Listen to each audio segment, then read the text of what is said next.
WhatsApp everyone, मैं नील हूँ और आप देख रहे हैं Indigo civil services YouTube channel. Bihar public service commission के एग्जामिनेशन का ज़्यादा दिन नहीं बचा हुआ है, जल्द ही परीक्षा होने वाली है। और उसमें एक इम्पॉर्टेंट टॉपिक आता है हमारे बिहार के प्रमुख पर्व त्यौहार और उत्सव से, क्योंकि एक क्वेश्चन देखा गया है हर साल आपको प्रिलिमिनरी एग्जामिनेशन में पूछ ही दिया जाना चाहता है। और वैसे मैं एक और चीज़ बताया, तो अगर आप बिहार के रहने वाले हैं तो आपको बिहार में होने वाले सभी के सभी फेस्टिवल के बारे में थोड़ा बहुत जानकारी अवश्य होनी चाहिए, क्योंकि इंटरव्यू में हो सकता है एक क्वेश्चन यहाँ से आ ही जाए। तो चलिए हम लोग कंटेंट को शुरू करते हैं, लेकिन कंटेंट शुरू करने से पहले आपसे एक छोटी सी रिक्वेस्ट है, अगर आप हमारे चैनल पे फर्स्ट टाइम आ रहे हैं तो प्लीज़ चैनल को सब्सक्राइब कर दें, और रिविजिटर हो वीडियो लाइक कर दो, बाद में आप भूल जाते हो। तो चलिए हम लोग कंटेंट को शुरू करते हैं। देखिए, हमारा जो आज का कंटेंट है ये डे 1 है। 2 पार्ट में यह वीडियो आएगी, क्योंकि वीडियो थोड़ी लंबी बनने वाली है। और इसमें हम लोग पढ़ने वाले हैं इंपॉर्टेंट फेस्टिवल्स ऑफ बिहार, मतलब बिहार के प्रमुख पर्व त्योहार और उत्सव। चलिए हम लोग स्लाइड को देखते हैं। देखिए, सबसे पहले हमारे बिहार में बहुत सारा पर्व होता है। हर साल देखा जाए तो उत्तर प्रदेश, बिहार, झारखंड और साथ साथ में हमारा वेस्ट बंगाल, ये जो हमारा राज्यों का चरण है, इसमें बहुत सारे मतलब फेस्टिवल्स देखे जाते हैं।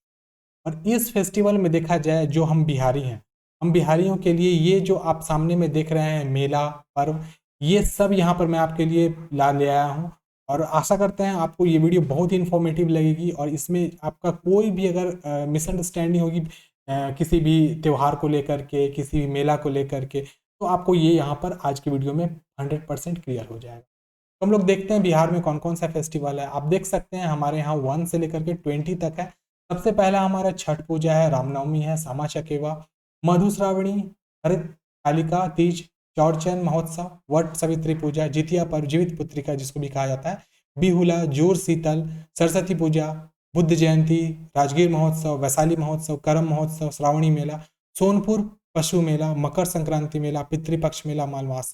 तो ये सब डिफरेंट हमारे यहाँ के पर्व और त्यौहार हैं, जिसको कि हम बिहारी सेलिब्रेट करते हैं। राइट साइड में आप इमेजेस भी देख सकते हैं, और आप अच्छे से समझ सकते हैं कि ये किस तरीके से हमारे बिहार की महिलाओं के साथ में और यहाँ के पुरुष और साथ साथ में बिहार के एक एक लोगों से जुड़ा हुआ ये फेस्टिवल है। तो चलिए हम लोग शुरू करते हैं, और आज का सबसे पहला फेस्टिवल को देखते हैं, जो कि है छठ पूजा। छठ पूजा के बारे में हम लोग जानते हैं, छठ पूजा बिहार का प्रसिद्ध और प्रमुख त्यौहार है। बिहार एक प्राचीन भूमि है जिसकी धर्म में गहरी जड़ें हैं। बिहार के लोग आध्यात्मिक रूप से प्रवृत्ति होने के कारण भगवान की पूजा करते हैं और बहुत सारे त्यौहार भी सेलिब्रेट करते हैं। छठ पूजा एकमात्र वैदिक त्यौहार है जो सूर्य देव को समर्पित है। आपको पता होना चाहिए, छठ पूजा को हिंदू बिहारियों का महापर्व भी कहा जाता है। और हम बिहारी लोग अगर दुनिया के किसी भी कोने में रहें तो छठ पूजा जरूर से जरूर वहाँ सेलिब्रेट कर लेते हैं। अगर हम अपने राज्य वापस नहीं आ सकते हैं तो जहाँ रहते हैं वहीं सेलिब्रेट करते हैं। छठ पूजा एकमात्र वैदिक त्यौहार है जो सूर्यदेव को समर्पित है। ये त्यौहार साल में 2 बार, ध्यान रखिएगा, साल में कितने बार ये मनाया जाता है? 2 बार। चैत्र मास जो कि मार्च का मास होता है, और कार्तिक मास जो कि नवंबर का माह होता है में मनाया जाता है। यह उत्सव कितने दिन का? 4 दिन का होता है, जहाँ लोग नदी किनारे सूर्यास्त सभा के दौरान उपवास करते हैं और प्रार्थना करते हैं। वे लोग लोकगीत भी गाते हैं और सूर्यदेव और छठी मैया की स्तुति में नृत्य करते हैं। बिहार के लोगों की इस त्यौहार में अपार आस्था है और वे अपने घरों में पवित्रता बनाए रखते हैं। ऐसा माना जाता है कि इस त्यौहार के माध्यम से आसपास की कई नकारात्मक ऊर्जाओं का भी नाश हो जाता है। इसका प्रमुख आकर्षण है नदी में पवित्र स्नान करने वाली महिलाएं। उपवास और अर्घ देना इस त्यौहार के प्रमुख आकर्षण है। यह कब होता है? तो मुख्यतः देखा जाए तो नवंबर के माह में होता है, पूरे बिहार में मनाया जाता है और 4 दिन में होता है। आप देख सकते हैं यहाँ पे जो महिलाएं हैं, और यहाँ पे ये सूर्यदेव को आप देख सकते हो, ये इमेज जो है ये सन गॉड का है, सूर्यदेव का है। और इस प्रकार से हमारी माएँ और बहनें फेस्टिवल को सेलिब्रेट करती है छठ में। कहाँ पर जाकर के? तो नदी के किनारे, या कभी कभार ऐसा भी दिखा है कि छठ पर भी लोग छोटा सा बना देते हैं पानी का एक तालाब जैसा, और वहाँ पे छठ पर्व सेलिब्रेट करते हैं। तो चलिए आज का हम लोग दूसरा फेस्टिवल देखते हैं। दूसरा फेस्टिवल का नाम है रामनवमी। आप देख सकते हैं राम भगवान की पूजा इसमें होती है। कहा जाता है कि रामनवमी एक महत्वपूर्ण हिंदू त्यौहार है जो बिहार में बहुत ही धूमधाम से मनाया जाता है। यह त्यौहार उस शुभ दिन की याद दिलाता है जब रामायण के नायक भगवान राम का जन्म हुआ था। लोग इसे उपवास करके, मंदिरों को सजाकर और सामान्य में पूजा अर्चना करके मनाते हैं। लोग समुदाय के स्वास्थ्य और समृद्धि के लिए प्रार्थना भी करते हैं। इसका मुख्य आकर्षण है कि नदी में 9 दिनों तक बिहार के अलग अलग क्षेत्रों में मेले लगते हैं। 9 दिनों की पूजा होती है। इस त्यौहार के कुछ प्रमुख आकर्षण हैं जो, और ये कब मनाया जाता है, तो ये अप्रैल के माह में मनाया जाता है। कहाँ, तो पूरे बिहार में मनता है। और त्यौहार कितने दिन सेलिब्रेट किया जाता है, तो 9 दिन सेलिब्रेट किया जाता है। आज का तीसरा फेस्टिवल है सामा चकेवा। समझते हैं इसके बारे में। सामा चकेवा सर्दियों के दौरान हिमालय के मैदानी इलाके की ओर के पक्षियों के प्रवास का उत्सव। ध्यान में रखिएगा, ये फेस्टिवल किस चीज़ का है, पक्षियों का प्रवास। वो भी कौन सा, तो आप देख सकते हो जो नेपाल से सटे हुए जितने भी बिहार के ज़िले हैं, उन सभी ज़िलों में ये बहुत ज़्यादा सेलिब्रेट किया जाता है। दरभंगा, उसके साथ साथ सुपौल, फिर मधुबनी, ये सब जो डिस्ट्रिक्ट है, साथ में समस्तीपुर हुआ, कुछ पार्ट हमारा बेगूसराय का भी, और साथ साथ में आप मुजफ्फरपुर का भी देख सकते हैं। यहाँ पर ये फेस्टिवल सेलिब्रेट किया जाता है। ये फेस्टिवल के बारे में कहा जाता है कि यह भाई बहन के बीच के रिश्ते को भी दर्शाता है, जब रंगीन पक्षी मिथिला की भूमि की ओर पलायन करते हैं। सामा और चकेवा इस त्योहार के दौरान स्वागत योग्य पक्षियों की जोड़ी है। उत्सव की शुरुआत करते हुए छोटी लड़कियों पक्षियों की मूर्तियों को खूबसूरती से सजाती है। तो आप यहाँ पे देख सकते हो, आप सर पे हैं बहन लोग के, इसमें आप देख सकते हो ये पैरेट्स बने हुए हैं। तो सिर्फ पैरेट्स ही नहीं, बहुत सारे ऐसे पक्षी होते हैं जो पलायन करके हमारे एरिया में आते हैं।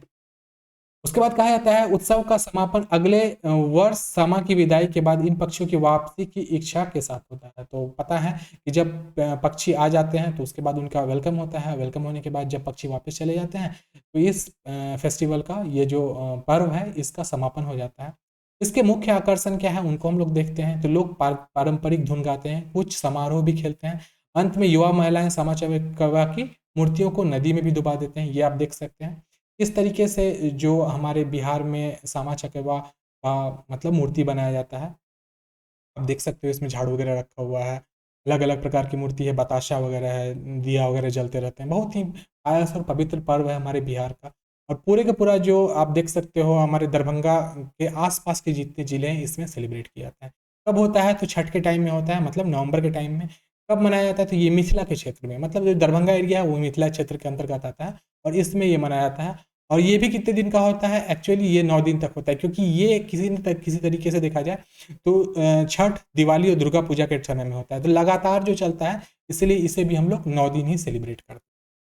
अगला और चौथा पर्व है हमारा मधुश्रावणी। बहुत ही इंपॉर्टेंट फेस्टिवल है ये हमारी माँ और बहनों के लिए। कहा जाता है कि मानसून के मौसम में अग्रदूत मधुश्रावणी, जिससे कि अगस्त और श्रावण भी कहा जाता है, में नाग देवता विशारा और परिवार देवी गौसना की पूजा करके पूरी मिथिलांचल में यह मनाई जाती है। खीर और पारंपरिक घोर जौर से साथ तली हुई सब्जियां, आम और कटहल के प्रसाद के रूप में पेश किए जाते हैं। त्योहार के दौरान मिथिला में विवाहित महिलाएं अपने पति की लंबी उम्र के लिए व्रत रखती हैं।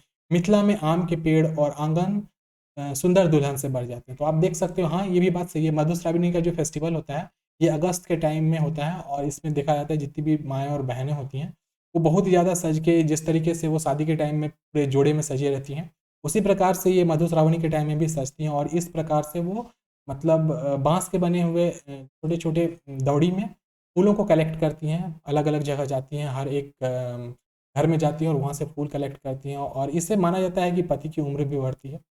नवविवाहित लड़कियां अपने माता पिता के घर पर रहती हैं और 13 दिन तक सख्त उपवास रखती हैं। तो जिनकी शादी उसी साल होती है तो वो 13 दिन तक बहुत ज़्यादा मतलब समझो तो उपवास रखती हैं बस अपने पति के लिए। परंपरागत रूप से नवविवाहित दुल्हन के साथ 5 विवाहित महिलाएं अपने पति के घर से भेजी जाने वाली नमकीन पर एक साथ दावत देती हैं।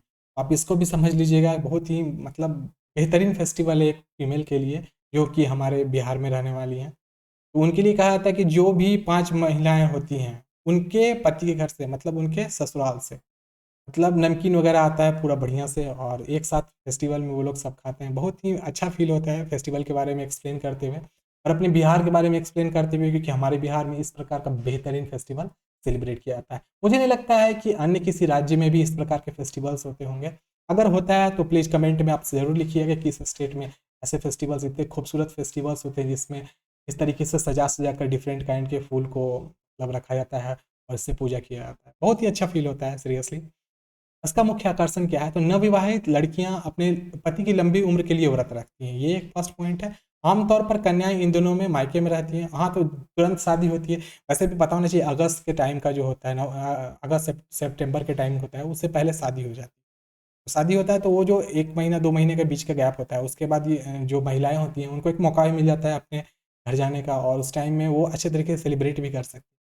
और कहा जाता है कि ये अपने मायके में रहती हैं और साज श्रृंगार के साथ साथ नियमित शाम में फूल चुनती हैं। तो फूल चुनने की भी एक प्रथा है, मैंने आपको तुरंत ही एक्सप्लेन करके बताया है कि इसमें जो फीमेल्स होती हैं वो पांच मतलब एक नवविवाहित और उसके साथ में जो फीमेल्स होती हैं मतलब लड़कियां होती हैं वो बहनें लोग, और जो मतलब शादीशुदा होती हैं 5 महिलाएं, वो लोग भी जाती हैं और फूल ओढ़ती हैं। आपको पता होगा अगर आप अ, मिथिला क्षेत्र के हो तो। कब होता है? तो नवंबर में होता है। वैसे अगस्त, सितंबर, अक्टूबर और नवंबर, ये तीनों मंथ में कभी भी ये हो सकता है, याद रखिएगा। ये आगे पीछे थोड़ा बहुत हर साल होते रहता है। कहाँ सेलिब्रेट किया जाता है? तो ये मिथिला के क्षेत्र में सेलिब्रेट करते हैं। और ये कितने दिनों का होता है? तो ये होता है हमारा 13 दिन का। तो चलिए आज का अगला और पांचवा हम लोग फेस्टिवल देखते हैं जिसका नाम है हरितालिका तीज। ये भी फीमेल को ही यही फीमेल लोग का ही फेस्टिवल है। ये भी इसमें भी फीमेल लोग के लिए ही होता है, और ये भी देखा जाए तो अपने पति के लिए होता है। तो चलिए उसको एक्सप्लेन करके अच्छे से समझते हैं। तो कहा गया है इसमें हरितालिका तीज भाद्रपद माह की तृतीया तिथि को बिहार में मनाए जाने वाले प्रसिद्ध त्योहार में से एक है। अविवाहित महिलाएं यह व्रत श्रेष्ठ पति के लिए रखती हैं, जबकि विवाहित महिलाएं अपने पति को लंबी उम्र के लिए व्रत रखती हैं। तो आपको पता होना चाहिए ये हरितालिका जो तीज है, ये अविवाहित महिलाओं के साथ साथ जो विवाहित महिलाएं होती हैं दोनों के लिए होता है। ठीक है? तो अविवाहित महिलाएं जो भविष्य में जिनसे उनकी शादी होने वाली है उनके लिए, उनके लंबे उम्र के लिए रखती हैं, और जो विवाहित महिलाएं होती हैं उनका तो पति होते हैं तो वो अपने पति के लिए रखती हैं। महिलाएं बिना पीने पानी पिए हुए व्रत रखती हैं और दिन में कथा सुनकर गौरी शंकर की पूजा करती हैं। महिलाएं मिट्टी से गौरी शंकर की मूर्ति तैयार करती हैं और उसे संजोती हैं, और मूर्ति को सुहाग की वस्तुएं चढ़ाती हैं। तो बहुत ही बेहतरीन है भाई, इसमें सुहाग की वस्तुएं भी चढ़ाई जाती हैं। वे अगले दिन सुबह उपवास तोड़ते हुए रात के समय लोग 3 बार आरती करते हैं और जागते हुए भजन कीर्तन भी करते हैं। तो उपवास अगले दिन तोड़ा जाता है और रात के समय में आरती 3 बार की जाती है। तो आप देख सकते हो इस प्रकार से हमारी जो माएँ और बहनें होती हैं इस प्रकार से सेलिब्रेट करती हैं पूरा बढ़िया से। पूरा ग्रुप में जाते हैं, इस प्रकार से मेहंदी वगैरह हाथ में लगाया जाता है, और जितनी भी पूजा की वस्तुएं होती हैं और जो भी मूर्त सुहाग की वस्तु होती है वो सब भगवान जी को चढ़ाया जाता है।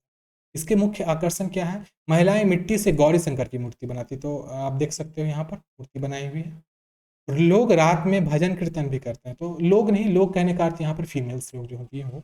कब होता है? तो अगस्त के माह में होता है। पूरे राज्य में सेलिब्रेट किया होता है। और कितने दिन मनाया जाता है? सिर्फ एक दिन होता है, हरितालिका तीज, ध्यान रखिएगा। आज का छठा फेस्टिवल है चौड़चन। ध्यान, इसको भी हम लोग अच्छे से समझते हैं।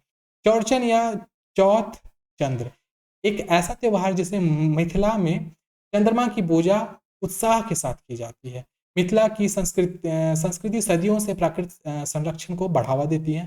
चाहे चौड़चन में चंद्रमा की पूजा हो या छठ में सूर्य की पूजा, विधान अधिकांश मिथिला त्योहार प्रकृति से जुड़े हुए रहते हैं। चौड़चन पर मिथिला में गणेश चतुर्थी को मनाया जाता है और इसे अन्य स्थानों पर चौथ चंद्र भी कहा जाता है। महिलाएं आमतौर पर दिन में उपवास करती है और शाम में गणेश जी के साथ चंद्रमा की पूजा करती है। तो चौड़चन याद रखिएगा, ये जो फेस्टिवल है ये चंद्रमा की पूजा के लिए किया जाता है। और साथ साथ में इस ये भी फेस्टिवल देखा जाए तो फीमेल के ही लिए ही है। और कहा जाता है इसका मुख्य आकर्षण है कि मिथिला के लोग इस त्योहार को अपने घर को बहुत अच्छे तरीके से सजाते हैं। आप देख सकते हो मिथिला पेंटिंग आपको पता ही होना चाहिए, वर्ल्ड वाइड फेमस है। और इस प्रकार से पेंटिंग वगैरह किया जाता है। जितने भी आप अगर मधुबनी दरभंगा के एरिया में जाइएगा तो आपको देखने के लिए मिल जाएगा। पूरा का पूरा हर एक मिट्टी के घर, चाहे वो मतलब पक्के के घर हो, वो सब सजे हुए रहते हैं। कब होता है? तो ये अगस्त के माह में होता है और मिथिला में मनाया जाता है। और कितने दिन का होता है? तो एक दिन का होता है। आपको पता होना चाहिए अगर आपके घर में चौड़चन होता है तो इस प्रकार से केला के मतलब जो पत्ते होते हैं उसके ऊपर में केला, उसके साथ खीर पूड़ी, फिर दही इधर रखा हुआ है, केला वगैरह इस प्रकार से रख करके सेलिब्रेट किया जाता है। तो बहुत ही अच्छा लगता है। ये शायद 7 होगा, देखिएगा 1 2 3 4 5 6, और ये पूरा 7, हाँ 7 होते हैं। इस तरीके से होता है। अगर ये सब फेस्टिवल के बारे में कुछ जानकारी मैं अगर छोड़ दे रहा हूँ तो प्लीज़ आप कमेंट बॉक्स में ज़रूर लिखिएगा। मैं नेक्स्ट अपग्रेडेड वीडियो जब बनाऊंगा तो उसमें उस चीज़ को भी डाल दूंगा, क्योंकि बिहार को एक्सप्लेन करना मुझे बहुत अच्छा लगता है और ये एग्जामिनेशन के पॉइंट ऑफ व्यू से भी बहुत इंपॉर्टेंट होता है। नेक्स्ट हमारा Vat Savitri puja, most of the most important, और मुझे बहुत अच्छा लगता है। एक्चुअली मेरे घर के पास में वट का वृक्ष है, तो मैं अपनी छत पे खड़ा होकर के जब भी ये फेस्टिवल होता है ज़रूर देखता हूँ। मुझे अच्छा फील होता है, क्योंकि हमारे आसपास की जितने भी माएँ हैं, बहनें हैं, महिलाएँ हैं, वो सब जाती हैं वो फेस्टिवल को सेलिब्रेट करने के लिए। और इसमें जिस समय में ये जो वट का वृक्ष होता है, इसके चारों चक्कर में जब लगाया जाता है चक्कर, वो देख कर के पूरे पैर में दर्द होते रहते, फिर भी महिलाएँ चलती रहती हैं। और मुझे बहुत अच्छा फील होता है कि कितना ज़्यादा डिवोशन है महिलाओं का हमारे यहाँ के फेस्टिवल के लिए। तो चलिए इस वाले कंटेंट को भी हम लोग देखते हैं। 7 नंबर जो हमारे बिहार का एक इम्पॉर्टेंट पर्व में से है, जिसका नाम है वट सावित्री पूजा। देखिए बहुत ही अच्छे तरीके से समझिएगा इसको। पति की लंबी उम्र की कामना को लेकर सुहागिन महिलाएं आज वट वृक्ष की पूरा पूजा करती हैं। इस दिन सुहागिन महिलाएं अपने पति की लंबी उम्र के लिए व्रत रखती हैं और बरगद की पेड़ की पूजा करती हैं। तो बट की पेड़ की पूजा होती है, इसे बरगद भी कहा जाता है, बैनियन भी कहा जाता है। वट सावित्री पूजा के दिन महिलाएं अपने बालों में बरगद का पत्ता लगाती हैं। तो अगर आपको कभी मौका मिलेगा, अगर आपके घर के आसपास में वट सावित्री पूजा अगर हो रहा होगा, तो आप देखिएगा जितने भी सुहागन महिलाएं होती हैं वो अपने सर में वट का पत्ता लगाती हैं। महिलाओं के द्वारा बताया जाता है कि आज आभूषण से ज्यादा महत्व बरगद के पत्ते का है। तो आप समझ सकते हो कितनी अच्छी बात है। इसका प्रतीक है कि जिस तरह बरगद का पत्ता हरा भरा है, उसी तरह उसका पति और मेरे परिवार भी हरा भरा रहे। तो बहुत ही बेहतरीन बात है। हमारे बिहार में जिस तरह का क्या मतलब कल्चर चला आ रहा है, वो चीज़ वर्ल्ड वाइड फेमस नहीं होगा, तो ऐसा पॉसिबल ही नहीं है। आप देख सकते हो। और हाँ, हमारे बिहार में मैक्सिमम फेस्टिवल्स जो होते हैं वो फीमेल के द्वारा किए जाते हैं और अपने पति के लिए और अपने बच्चों के लिए किए जाते हैं। ये भी बात आप ध्यान रखिएगा। और इसका मुख्य आकर्षण क्या है, तो मिथिला में मिथिला के लोग इस त्यौहार के लिए अपने घरों को बहुत अच्छे तरीके से सजाते हैं। कब होता है, तो ज्येष्ठ मास की अमावस्या के होता है। कहाँ होता है, तो ये मिथिलांचल में होता है। और कितने दिनों का होता है, 1 दिनों का होता है। तो आप देख सकते हैं यहाँ पे माएँ और बहनें जो हैं ये वट के वृक्ष के आसपास चक्कर काटती हैं। और आप देख सकते हैं जो भी नवविवाहित होती है, चाहे अगर कोई भी विवाहित है और सुहागन है, तो वो वट वृक्ष की पूजा करती हैं। और आप देख सकते हो फीमेल इसके चक्कर भी काट रही हैं इस वाले फोटो। बहुत ही बेहतरीन है। हमारे बिहार में बेहतरीन बेहतरीन फेस्टिवल्स होते हैं जो कि हमारे घर की माएँ बहनें के लिए और महिलाओं के लिए बहुत ही महत्वपूर्ण होता है। तो चलिए आज का अगला हम लोग फेस्टिवल देखते हैं, उसका नाम है जितिया और जीवित पुत्रिका। ये भी एक इम्पॉर्टेंट फेस्टिवल में से है, और ये देखा जाए तो ये फेस्टिवल बच्चों के लिए है। इसमें जितने भी फीमेल्स होती हैं, चलो मैं आपको इसको एक्सप्लेन ही कर देता हूँ। अश्विन महीने के कृष्ण पक्ष के 7वें से 9वें चंद्र दिवस तक मनाया जाता है, और यह 3 दिवसीय हिंदू त्यौहार है। यह भारतीय राज्यों बिहार, झारखंड, यूपी में अपने बच्चों की भलाई के लिए बिना पानी का उपवास रखने वाली माताओं द्वारा मनाया जाता है। तो देख सकते हैं माएँ, इसमें जितनी भी माएँ होती हैं वो बिना पानी के 3 दिनों तक रहती हैं। जहाँ मुख्य रूप से भोजपुरी, मगधी, मैथिली भाषाएं बोली जाती हैं। 3 दिनों तक चलने वाले इस उत्सव का पहला दिन नहाई खाई होता है, जहाँ माताएं गुलाबी नमक और घी से बने हुए घी से बनाकर भोजन करती हैं। दूसरा दिन खूर जितिया होता है, जब माता बिना पानी पिए उपवास रखती हैं। तीसरा दिन पारण होता है, जहाँ माताएं विभिन्न व्यंजन को खाकर अपना व्रत तोड़ सकती है। आप समझ सकते हैं कितना इंपॉर्टेंट फेस्टिवल है। इसका मुख्य आकर्षण क्या है, तो उपवास के घंटों के दौरान महिलाएं विभिन्न गीत गाती हैं। ये है इसका मतलब आकर्षण। कब होता है, तो सितंबर से अक्टूबर के टाइम में होता है। पूरे राज्य में सेलिब्रेट किया जाता है और 3 दिनों तक होता है। आप देख सकते हैं जितने भी यहाँ पर फीमेल्स हैं, ये मतलब पीपल कह रहे हैं, जो बेल के पत्ते होते हैं वो वगैरह रख करके पूजा वगैरह करें। और जितनी भी फीमेल्स हैं ये अपने बच्चों के लिए, चाहे वो लड़का हो या लड़की, दोनों के लिए ये फेस्टिवल किया जाता है। तो चलिए हम लोग नेक्स्ट देखते हैं आज का 9वां फेस्टिवल जो है बिहुला। बिहुला फेस्टिवल हमारे तरफ का नहीं है, मतलब नॉर्थ बिहार का नहीं है, ये एक्चुअली साउथ बिहार का है। तो इसको भी हम लोग अच्छे तरीके से एक्सप्लेन करते हैं और समझते हैं। तो कहा जाता है बिहार का भागलपुर जिला वह क्षेत्र है जहां बिहुला त्योहार प्रमुखता से मनाया जाता है। और बिहुला में आपको याद रखना चाहिए, अब ये मंजूषा कला का एक बहुत बड़ा उदाहरण है। मैं आपको बताता हूँ, बिहार पीसीएस की अगर आप पब्लिक सर्विस कमीशन की आप प्रिपरेशन कर, तो उसमें जब मतलब आप प्री के बाद जब मेंस देने जाते हैं, उसमें एक न एक कला के ऊपर एक क्वेश्चन जरूर आता है एक्सप्लेन करने का, उसके ऊपर में कॉन्ट्राडिक्ट करने का, या उसको किसी तरीके से मतलब प्रॉस एंड कॉन्स उसके बारे में बताना, अच्छी और बुरी बात बताने का होता है। तो उसमें एक कला को जरूर बताया, जैसे पटना कलम शैली हुआ, मंजूषा कला हुआ, मधुबनी कला हुआ, मधुबनी पेंटिंग हुआ, उसको एक्सप्लेन करने का होता है। तो मंजूषा कला का बहुत बड़ा उदाहरण है बिहुला। और बिहुला फेस्टिवल सेलिब्रेट किया जाता है बिहार के भागलपुर क्षेत्र में। कहा जाता है इस त्योहार से जुड़े कई मिथक भी हैं और यह पूर्वी बिहार में काफी प्रसिद्ध है। हर साल अगस्त के दौरान यह त्योहार देवी मनसा, ध्यान रखिए, देवी मनसा की प्रार्थना करके अपने परिवार को रक्षा के लिए मनाया जाता है। यह त्योहार राज्य की सुंदर लोक कलाओं में से एक मंजूषा कला का भी स्थान है। मंजूषा कला को भी ये एक्सप्लेन करता है। शानदार मंजूषा कला का प्रदर्शन होता है जो है इसका मुख्य आकर्षण। कब होता है? अगस्त के समय में होता है। कहाँ? भागलपुर और पूर्वी बिहार में होता है। त्योहार कितने दिन का होता है? तो एक दिन का होता है। मैं आपको इसके पीछे कहानी वगैरह भी बता सकता हूँ, लेकिन वीडियो ऑलरेडी बहुत लंबी हो गई है, मैं आपको बता रहा हूँ। कुछ फेस्टिवल हैं जिसको मैं एक्सप्लेन अच्छे तरीके से करूँगा। अपने बिहार का ही फेस्टिवल है, जैसे बिहुला, इसमें मनसा देवी के बारे में कुछ और बातें कही गई हैं और माँ मनसा का लोग पूजा करते हैं। आप देख सकते हो ये मछली वगैरह होती है, ये नदी से रिलेटेड है। मैं इसको जल्दी ही एक्सप्लेन करने वाला हूँ, एकदम आप टेंशन फ्री रहिएगा। हर एक कंटेंट को आपको मैं समय से दे दिया करूँगा। चलिए हम लोग आज का 10वां फेस्टिवल देखते हैं जो कि है जूड़ शीतल। मैं इसके बारे में बताता हूँ।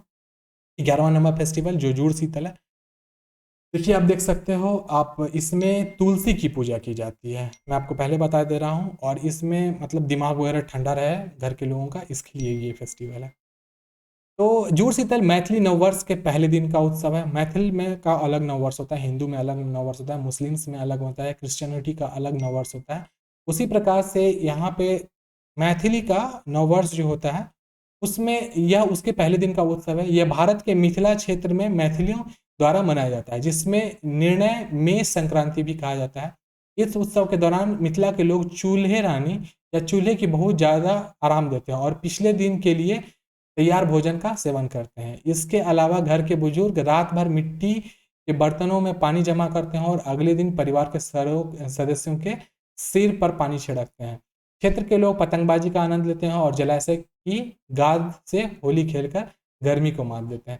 तो कहा जाता है कि दिमाग गर्म हो जाता है ना, बिहार में हम लोग झगड़ा करने के लिए तो फटाक से तैयार हो जाते हैं, कुछ भी होता है तो जितनी मम्मी हैं, घर की दादी हैं, वो क्या करती हैं कि रात में मतलब इस तरीके से तुलसी के ऊपर में रख दिया जाता है मर्तबान, और इसमें पानी रात भर छोड़ दिया जाता है और अगले दिन सर पे छीटा जाता है, सर में डाल भी दिया जाता है, छोटे बच्चे रहते हैं तो। और इसका ये कब मनाया जाता है? तो अप्रैल के माह में मनाया जाता है। पूरे के पूरे मिथिला क्षेत्र में मनाया जाता है। और कितने दिन का होता है? तो यह एक दिन का ही सेलिब्रेशन होता है। आप देख सकते हो जूड़ शीतल फेस्टिवल में इस प्रकार से केले के पत्ते पे चावल और उसके साथ साथ चटनी वगैरह बहुत विभिन्न प्रकार के व्यंजनों को बनाया जाता है और ये घर में दिया भी जाता है। तो मैं आपको जो भी फेस्टिवल बिहार से रिलेटेड बता रहा हूँ उससे रिलेटेड कुछ जो क्या उसमें पकवान बनते हैं और क्या किस प्रकार के हम लोग मज़े करते हैं, वो सभी चीज़ को भी मैं एक्सप्लेन करना चाहता हूँ, क्योंकि वीडियो का इससे समझिए तो इंटरेस्ट भी बना रहता है और आपको समझ में भी अच्छे तरीके। 11 के बाद 12 नंबर नहीं, 15 नंबर। 15 नंबर हमारा है सरस्वती पूजा। हम लोग इसको समझते हैं। बिहार में सरस्वती पूजा का बहुत बड़ा महत्व होता है। सरस्वती पूजा हिंदू महीने के माघ में बसंत पंचमी, बसंत पंचमी के दिन मनाई जाती है। ये पूरे राज्य में कॉलेज और हिंदुओं में बड़े सॉरी माफ़ कीजिएगा, कॉलेज में और स्कूलों में बड़े उत्साह के साथ मनाया जाता है और भक्त इस पूजा के दौरान हिंदू देवी सरस्वती की पूजा करते हैं। जो भी बच्चे अभी वीडियो को देख रहे हो तो जय माँ सरस्वती बोल देना है। और मैं आपको एक और चीज़ बताता हूँ कि अगर आप परीक्षा की प्रिपरेशन कर रहे हैं तो माँ सरस्वती का जरूर आप पूजा कीजिए। इससे आपको सफलता जरूर मिलेगी, बस मेहनत करते रहना है और पूजा करते रहना है। और जब भी सरस्वती पूजा होती है तो प्लीज़ वो जो अश्लील गानों का इस्तेमाल किया जाता है पंडाल में, तो वो सब ना करें, क्योंकि कहीं न कहीं से उससे हमारी धार्मिक भावनाओं को ठेस पहुँचती है। आप इन चीज़ों को ध्यान रखिएगा। और सच्ची पूजा मन से होती है। दिखावा वाली पूजा वो लोग करते हैं जिन्हें पढ़ाई से कोई मतलब नहीं। और भक्त इस पूजा के दौरान हिंदू देवी सरस्वती की पूजा करते हैं। ऐसा माना जाता है कि देवी सरस्वती भक्तों में ज्ञान और ज्ञान के साथ आशीर्वाद भी देती है।